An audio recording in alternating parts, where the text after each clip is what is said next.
ہوں اور دہراتے چلے جائیں آپ اس کو ساری عمر، اور اہتمامات اس کے لیے آپ پوچھو نہیں، اتنے اس کے لیے مدارس اور مکاتب کھلے ہوئے ہیں، اور پھر جتنا ان پہ اوپر خرچ ہوتا ہے، جتنا اہتمام کیا جاتا ہے، پھر اس کو قائم کرنے والے، ان میں چندہ دینے والے، اس کا انتظام کرنے والے بڑے مطمئن ہوتے ہیں کہ بہت بڑا کام ہم کر رہے ہیں، خدا کا، مذہب کا، دین کا، اسلام کا۔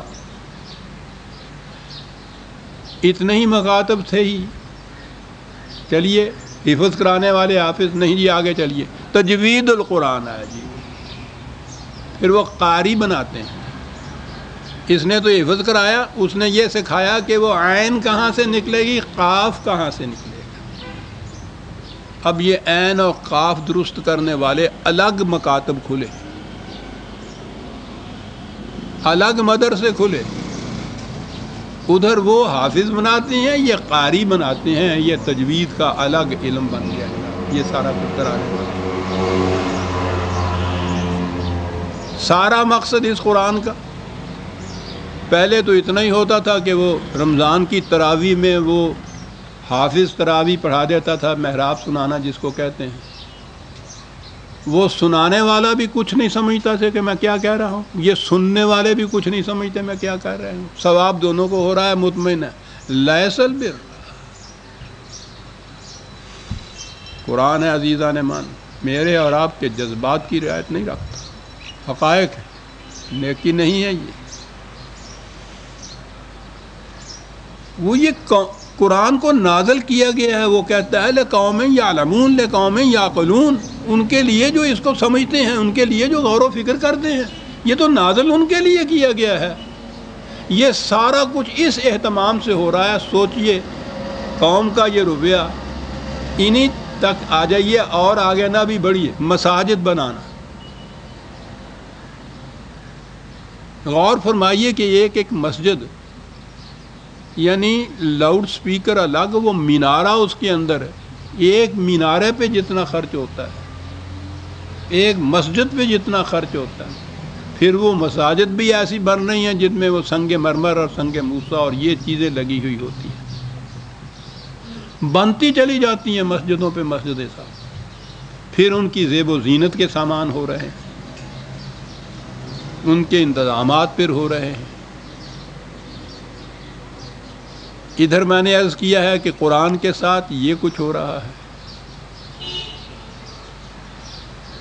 یہ ایک حج کے اوپر آپ کے ہاں پوری ایک عرب قوم جو ہے وہ حج کے اہتمام میں سارا سال لگی رہتی ہے۔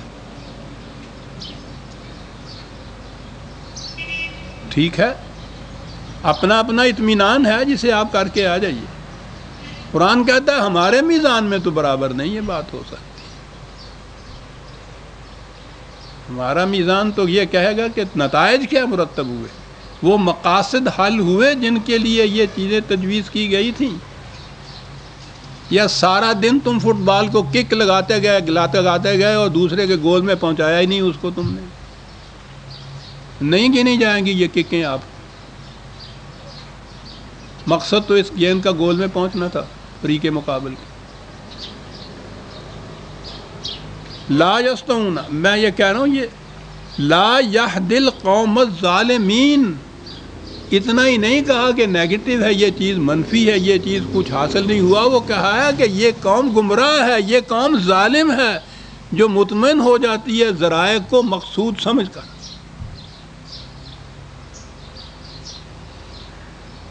الذین آمنوا وہاجروا وجاہدوا فی سبیل اللہ باموالہم وانفسہم اعظم درجۃ عند اللہ اولئک ھم الفائزون۔ اگلی آیت میں بتا دیے کہ مقصد یہ ہے، زندگی مسلسل جد و جہد میں گزرے اس نظام کے قیام کے لیے، پھر وہ مال کا انفاق کرے۔ وہی دوسری چیز جو میں نے ابھی عرض کی ہے، یہ ہیں جن کے درجات اعظم ہیں خدا کے نزدیک۔ نماز کے متعلق تو وہ سورہ معون متعدد بار سامنے آ گئی ہے، وہ ہر بار آنی پڑتی ہے۔ فویل للمصلین الذین، اتنا ہی نہیں کہ وہ بیکار گئیں ان کی نمازیں، اس قسم کے نمازیوں کی، فویل، تباہی ہے ان نمازیوں کے لیے۔ وہ تو نماز نہ پڑھنے والوں کے لیے تباہی بتاتے ہیں، یہاں وہ بتا رہا ہے نماز پڑھنے والے جو مسلین ہیں ان کے لیے تباہی۔ کون سے مسلین؟ الذین ہم عن صلاتہم ساہون، وہ جو اپنی صلات کے مقصد، مفہوم، اس کے نتائج، جس مقصد کے لیے یہ فرض کی گئی تھی اس سے بے خبر رہتے ہیں۔ والذین ہم یراؤون، جو کچھ لوگ دیکھ سکتے ہیں اس میں ظاہرہ حرکت، جتنے مظاہر ہیں اس کے، اس کو ہی صلاۃ سمجھ لیتے ہیں۔ تباہی ہے ان نمازیوں کے لیے جو اس کو صلاۃ سمجھ کے مطمئن ہو جاتے ہیں۔ وَيَمْنَعُونَ الْمَاعُونَ، اور رزق کے ان سرچشموں کو جن کا پانی بہتا ہوا رہنا چاہیے تھا بند لگا کے اپنے لیے روک لیتے ہیں اور نماز پڑھنے چلے جاتے ہیں۔ فَوَيْلٌ لِّلْمُصَلِّينَ الَّذِينَ هُمْ عَنْ صَلَاتِهِمْ سَاهُونَ۔ آپ غور فرمائیے عزیزان من کہ قرآن کو مفہوم کے ساتھ کیوں نہیں پڑھایا جاتا؟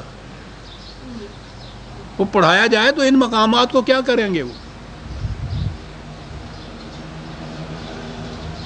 قرآن میں جہاں جہاں یہ آتا ہے کہ فرقہ بندی شرک ہے، ان آیتوں سے یہ اسی طرح گزر جاتے ہیں جیسے ایکسپریس ٹرین کھڑی نہیں ہوتی اس اسٹیشن کے اوپر۔ کہیں سنیے، مجال ہے ان آیات کے متعلق کچھ بتا جائیں۔ جس قوم میں فرقے ہیں قرآن کہتا ہے کہ یہ شرک ہے۔ رسول اللہ صلی اللہ علیہ وسلم سے فرمایا قرآن نے، اے رسول تیرا ان لوگوں سے کوئی واسطہ نہیں ہے جو فرقے سے متعلق ہو گئے۔ کوئی ایک بھی باقی رہتا ہے آپ کے ہاں؟ باقی وہ رہتا ہے جو کہتا ہے کہ میرا تعلق کسی فرقے سے نہیں ہے، اس کے خلاف یہ سب کفر کا فتویٰ لگا دیتے ہیں۔ وہ کافر تو ایک باقی رہ جاتا ہے شرک سے۔ یہ مومن سارے جتنے ہیں قرآن کی روح سے یہ سارے کے سارے شرک آلودہ ہوتے ہیں۔ ایک دفعہ کہا کہ وَلَا تَكُونُوا مِنَ الْمُشْرِكِينَ مِنَ الَّذِينَ فَرَّقُوا دِينَهُمْ، مشرک۔ دوسری جگہ کہا اے رسول تیرا ان لوگوں سے کوئی واسطہ نہیں ہے جنہوں نے فرقہ بنا لیا۔ اور یہاں فخر اسی پہ کیا جاتا ہے کہ ہم فلاں فرقے سے ہیں۔ کون ہوتے ہو صاحب؟ یعنی اگر آپ صرف کہہ دیے مسلمان ہوتا ہوں تو وہ اطمینان نہیں ہوتا جی۔ بھائی کون مسلمان؟ یعنی آگے بتائیے۔ کہتا ہوں کہ رسول اللہ صلی اللہ علیہ وسلم نے بھی بتایا تھا آگے، پھر انا اول المسلمین حضور نے کہہ کے پھر آگے میں نے کہا صحابہ نے پوچھا تھا کہ جی کون مسلمان، سنی یا شیعہ مسلمان؟ اچھا جی سنی مسلمان ہو جی، سنی تو ہوا۔ کون سے سنی مسلمان؟ اہل حدیث یا اہل فقہ؟ یہ جی اہل فقہ والے تھے۔ اچھا اہل فقہ، ٹھیک ہے، شکر ہے۔ حنفی ہیں آپ یا شافعی ہیں صاحب؟ کہ جی حنفی ہوں صاحب۔ حنفی ہیں، اچھا ہے۔ دیوبندی ہیں، بریلوی ہیں، چل بھائی تر جا چل۔ وہ کہتے رک بھی رکے گا تو وہ جو توحید کے اوپر ہوگا، جو کہا گیا گا کہ انا مسلم، بس۔ اور جو ان پگڈنڈیوں پہ چلے گا پھر تو در محفل خیز افسانہ سے افسانہ چلتے جا۔ ابھی تو میں نے طریقت نہیں گنائی تصوف کی جن میں جن وادیوں میں ہم گزرے ہیں، وہاں پوچھو نا کیا کچھ اور ہوتا ہے۔ صرف مسلمان کہنے سے کوئی مطمئن نہیں ہوتا۔ جب تک شرک نہ ملایا جائے ساتھ اسلام نہیں آتا۔ یہ تھی وہ چیز۔ وہ کہتا ہے کہ اپنے دعوی ایمان کو سچ کر کے دکھانے والے وہ لوگ ہیں جو اس نظام کی استحکام اور بقا کے لیے، قائم کرنے کے لیے مسلسل جد و جہد کرتے ہیں۔ ٹکراؤ کا وقت آتا ہے تو سر ہتھیلیوں پہ رکھ کے میدان جنگ میں جاتے ہیں، اور وہ میدان جنگ میں جانے کا وقت نہیں ہوتا تو اپنی کمائی کو ان کاموں کے لیے کھلا رکھتے ہیں۔ یہ وہ لوگ ہیں کہ جو سچ کر دکھاتے ہیں اپنی۔ دو مقام ہے جہاں قرآن نے یہ کہا ہے کہ یاد رکھو اگر تم یہ نہ کرو گے تو اس کے معنی ہوں گے کہ تم نے دین سے اعراض برت لیا، اگر یہ کرو گے تو پھر تمہاری جگہ دوسری قوم